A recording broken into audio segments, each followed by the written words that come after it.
Greg from Oathbound Gaming coming at you again with another Hidden Gem video. Hidden Gem means a game that we think is very good, but you probably haven't heard of it yet. We're going to go ahead and fix that right now by presenting Darksburg. Darksburg is a 4-player co-op game that plays a lot like a Moba, with click-to-move or WASD if you prefer, and the skill usage kind of plays like a MOBA. You'll see what I'm talking about. Let's take a look. Let's go. Darksburg.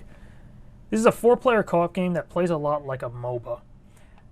It has click to move. The heroes kind of play like a MOBA, where they have like 4 abilities or 3 abilities and an ultimate, but you could also use WASD to move. Here, you're going to see Ascensions. Ascensions are the difficulty of the game, and as they increase, more modifiers are applied to the game that make it harder and harder.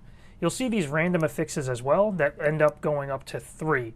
They're debuffs to the players or buffs to the enemies that make the game overall more difficult. The game can get really difficult, but it's a great challenge. It feels good to actually play.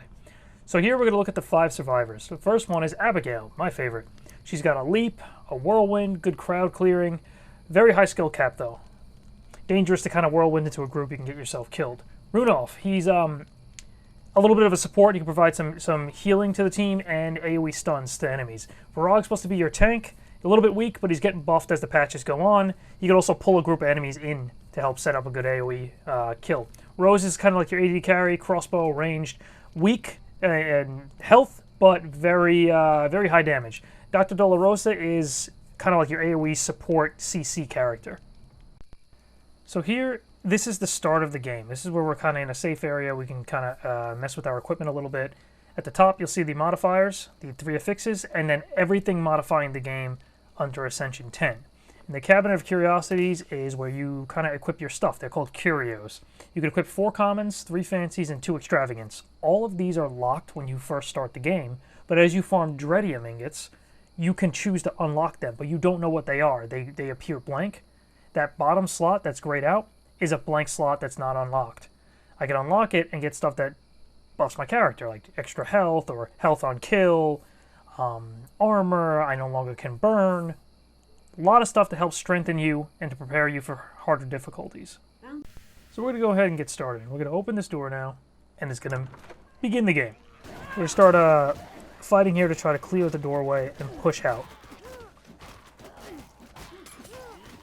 If we make our way past this a little bit, you'll see something new that just got added to the game, because the game's still receiving updates, which is cool. A protector. You see a little purple aura on the enemies? They'll take very little damage while that protector is still alive. It's a little more difficult to kill enemies with that purple aura. As you can see, the enemies near the protector are barely taking damage. So you pretty much are forced to take him out while enemies are near him.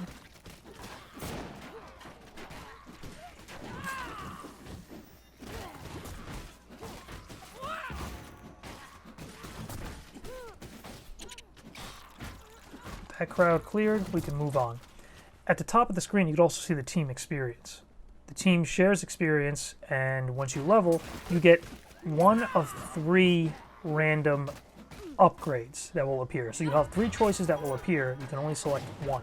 So as you play, there's a bit of RNG to it, and also some replayability in a way, because you might have a different build one playthrough versus the other. If you get a lot of support-oriented ones, you might be more support style, or you might be more damage style if you get a lot of damage stuff.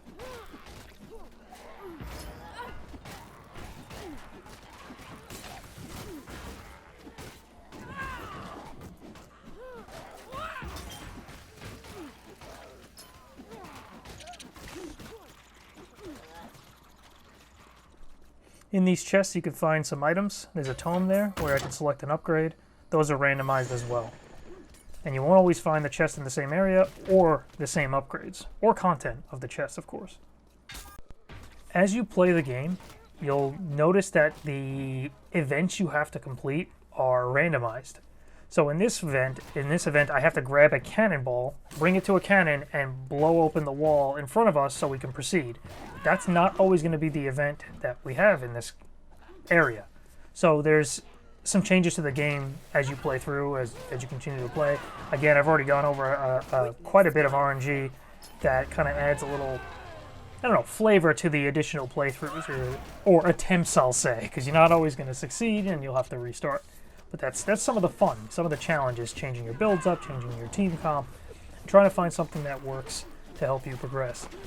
We've had a great deal of fun in this game, probably over 70 hours at this point, and the game is still receiving updates. One of the things that you'll notice is the population's not huge, the player base population, but heck, if you bring your own friends, it's you never have to worry about that, right? So if you do have some co-op friends, I highly recommend taking a look at this game. It plays really well, it feels good, there's a heck of a lot of content, and yeah, it's probably one of the better co-op games I've played in a long time. So here we're going to take this cannonball. We already fired one of them, and we're going to fire this one now. And it's going to do the rest of the damage to that wall and allow us to proceed. When players go down, they'll go into a bleed out state where you can run over to resurrect them. They can only go down a certain number of times before they're considered kind of dead, but you can save them from an outhouse later. See that outhouse right there?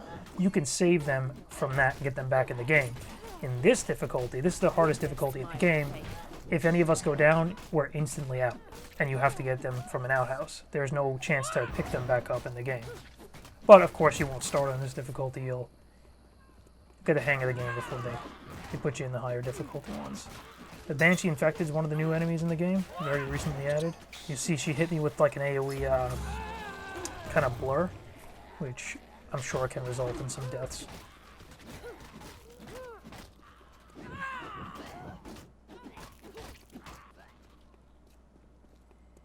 And those are wisdom bonus shrines. At the top of the screen you can see we have a triple wisdom bonus. That's the experience. So wisdom is the team experience.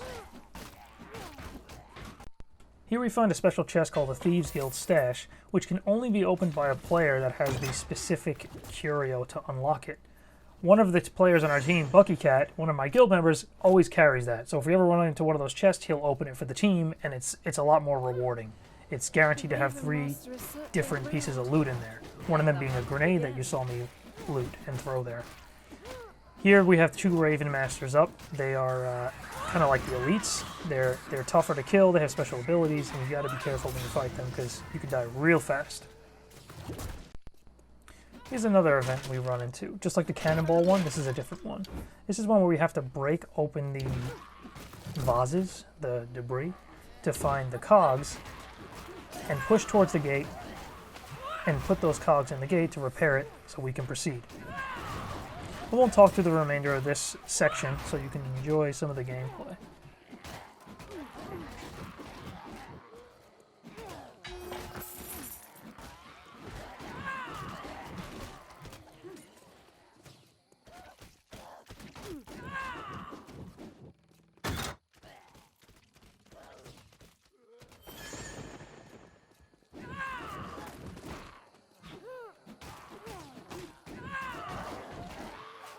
Witnessed my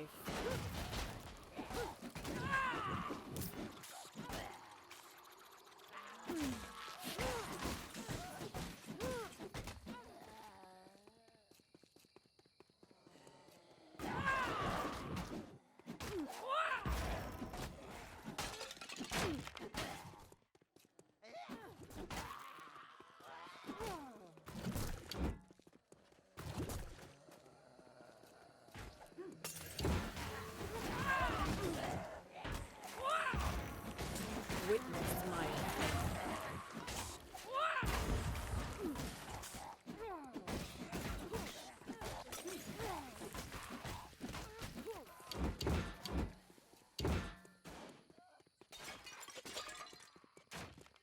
I found it.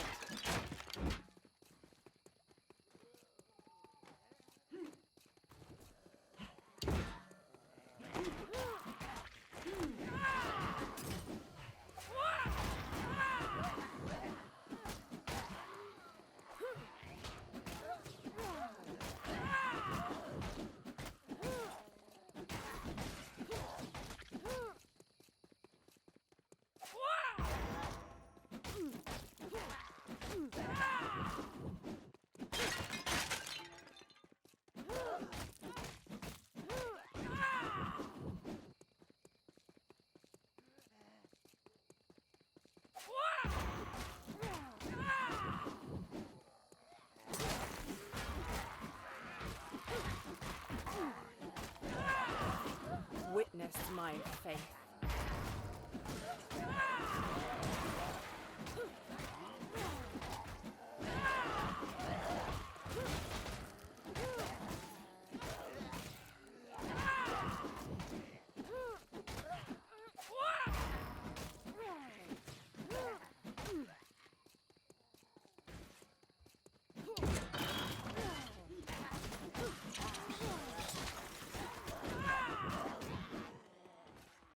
At the end of the first level, there is a ferry event where you have to summon a ferry and wait for it.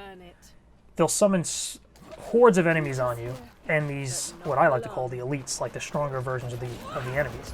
The brute there did an AoE and knocked down one of our teammates. In this difficulty, you're instantly dead, like I said before, if you go down. So he dies right away, and I decide to make my way through the crowd real quick because my character has a ton of mobility. And I'm working my way towards the outhouse. If you notice on the left side of the screen a little bit of my character, there's the outhouse icon. It's bringing me here. I open it and resurrect Duck Fat, one of our fallen guild members. We're now making our way back towards the ferry where the other two remaining members are waiting. They're trying to hold out.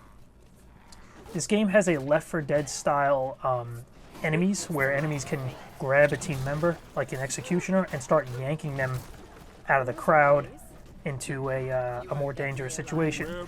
And you need to rely on your team members just like you would in Left 4 Dead, and they would have to save you and get you out of that grasp. Luckily, nobody gets grabbed here, but the Fire Witch does take out one of the guild members, and we're left with 3 of us. If we do complete the level, he does come back in the next level, thankfully. I use the Nun's ultimate, Abigail's ultimate, and use that beam to clear the crowd out, make it a little more sustainable.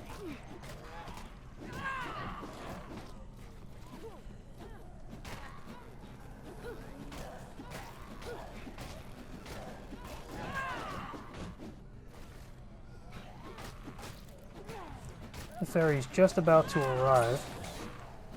I'm just trying to hold out just a little bit longer.